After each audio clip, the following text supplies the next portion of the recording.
ને ગાઈસ આજે તમે ભૂજ જેવો થઈ ગયો તો ચાલો અમે તમને શરૂઆતથી બતાવું। સવારમાં તૈયાર થઈને મેં આવી ગયો સ્ટેશનમાં આપણા આકાશભાઈને લેવા। કેમ છો મિત્રો, સ્વાગત છે તમારું આજના મારા મિની વ્લોગમાં। ગુડ મોર્નિંગ અને જય સિયારામ બધા અંદર। સવારમાં મેં તમને શ્રીરામના દર્શન કર્યા અને મેં અને આકાશ નીકળી ગયા કામ પણ જવા માટે। ને ગાઈસ જ્યારે ત્યારે આ ફાટક તો બની જાય ખબર નહીં કેવી પણ નોટી છે। ને પછી મેં આવી ગયો આપણી સાઈડમાં એટલે કે મણી માતાના મઢીને। આજે આપણા સાવન દાદા બી આવેલા છે। ફટાફટ વર્દી બદલીને અગરબત્તી હલગાવીને મેં કામ ચાલુ કરી દીધું।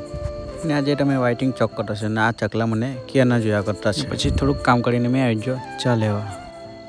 મેં ચા પીએ એટલે તો મશીન બી આવી ગયું ને પછી સીલર બી આવી ગયું ને પછી 12 વાગ્યા એટલે અમે બેસી ગયા જમવા। જમીને પછી અમે 3 જણ નીકળી ગયા કલ્પેશભાઈનો ફોન લેવા માટે।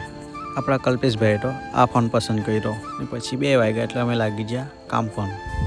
ને કલ્પેશભાઈએ તો સીલર મારવાનું બી ચાલુ કરી દીધું। ગાઈસ આજે તો 3 વાગે એટલે ચા આવી જાય। પછી મેં તો ચા પીને લાગી ગયા કસાઈ કામમાં। ને આજે તો આકાશભાઈ બી સીલર ઉડાવવા લાગ્યા। 6 વાગ્યા એટલે અમે નીકળી ગયા ઘેર જવા માટે। ને ગાઈસ અમારે તો સવાર સાંજ ફાટકે ઊભું રહેવું પડે। ફાટક ખુલે એટલે અમે નીકળી ગયા ઘેર જવા માટે। તો મળીએ આપણે નેક્સ્ટ વિડીયોમાં। બાય બાય, જય સિયારામ, જય ગૌ માતા।